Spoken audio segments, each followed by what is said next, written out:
Bharat China సరిహద్దుల్లోని Galwan లోయలో సైనికుల మధ్య ఘర్షణలు జరిగిన కొద్ది రోజుల అనంతరం చైనా రహస్యంగా అణు పరీక్షలు నిర్వహించినట్లు అమెరికా విదేశాంగ శాఖ అసిస్టెంట్ సెక్రటరీ క్రిస్టోఫర్ సంచలన ఆరోపణలు చేశారు.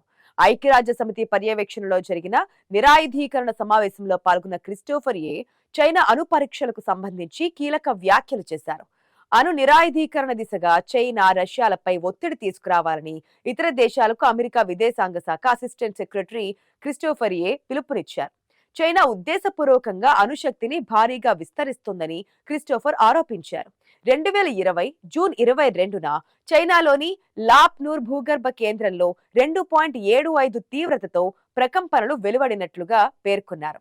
కజకిస్తాన్లోని ఇంటర్నేషనల్ మానిటరింగ్ సెంటర్ ఈ ప్రకంపనలను గుర్తించినట్లుగా తెలిపిన క్రిస్టోఫర్ ఇవి భూకంపం లేదా మైనింగ్ లో వెలువడే వాటిని పోలి లేవని స్పష్టం చేశారు. అమెరికా మాదిరిగా అణు పరీక్ష కేంద్రాల పర్యవేక్షణకు చైనా అనుమతించదని, అందువల్ల అణు పరీక్షల ధృవీకరణ కష్టతరమైందని క్రిస్టోఫర్ పేర్కొన్నారు.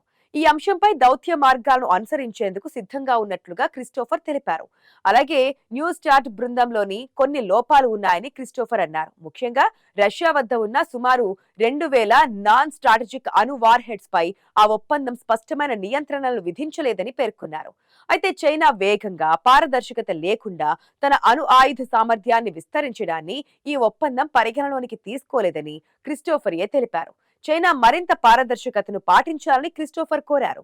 చైనా ప్రభుత్వం తమ హామీలను విరుద్ధంగా ఎలాంటి పరిమితులు లేకుండా విస్తృతంగా అణు ఆయుధ నిల్వలను పెంచుకుందని క్రిస్టోఫర్ ఆరోపించారు. వచ్చే 4 లేదా 5 సంవత్సరాలలో అణు సామర్థ్యంలో చైనా సమాన స్థాయికి చేరుకునే అవకాశం ఉందని క్రిస్టోఫర్ తెలిపారు.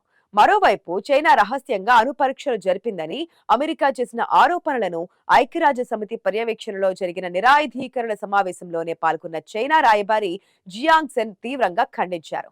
చైనా అణు విధానాన్ని కొన్ని దేశాలు వక్రీకరిస్తున్నాయని జియాంగ్ విమర్శించారు. చైనా అణు విస్ఫోటన పరీక్ష నిర్వహిస్తుందన్న అమెరికా ఆరోపణ పూర్తిగా నిరాధారమైనదని, తమ స్వంత అణు పరీక్షలను పునఃప్రారంభించడానికి ఇది కేవలం ఒక సాకు మాత్రమేనని జియాంగ్ తెలిపారు. అంతర్జాతీయ ఆయుధ నియంత్రణ బాధ్యతల నుంచి తప్పించుకోవడానికి ఇతర దేశాలను దూషించడం ద్వారా అమెరికా తన అంతర్జాతీయ ప్రతిష్టను దెబ్బతీసుకుంటుందని జియాంగ్ పేర్కొన్నారు. చైనా వద్ద ఇప్పటికీ అమెరికా, రష్యాల కంటే తక్కువ అణ్వాయుధాలు ఉన్నాయని, అణ్వాయుధ నియంత్రణకు సంబంధించి త్రిముఖ ఒప్పందంలో పాల్గొనాలంటూ అమెరికా ఒత్తిడి చేయడం అన్యాయమని జియాంగ్ తీవ్ర ఆగ్రహం వ్యక్తం చేశారు. ఇక 1992 తర్వాత తొలిసారిగా అణు పరీక్షలను తిరిగి ప్రారంభించాలనే అమెరికా ఉద్దేశాన్ని అక్టోబర్లోనే ఆ దేశ అధ్యక్షుడు డొనాల్డ్ ట్రంప్ ప్రస్తావించారు.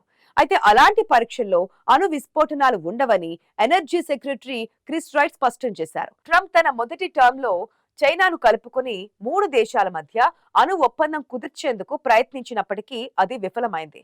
మరోవైపు అమెరికా, రష్యా మధ్య ఉన్న అణు ఆయుధ నియంత్రణ ఒప్పందమైన న్యూ స్టార్ట్ ఇటీవల ముగిసింది.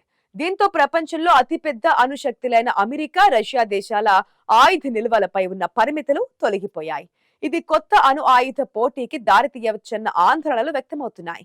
ఇప్పటికే అణుశక్తులైన ఫ్రాన్స్, బ్రిటన్ వంటి దేశాలతో అమెరికా పలుమార్లు చర్చలు జరిపింది.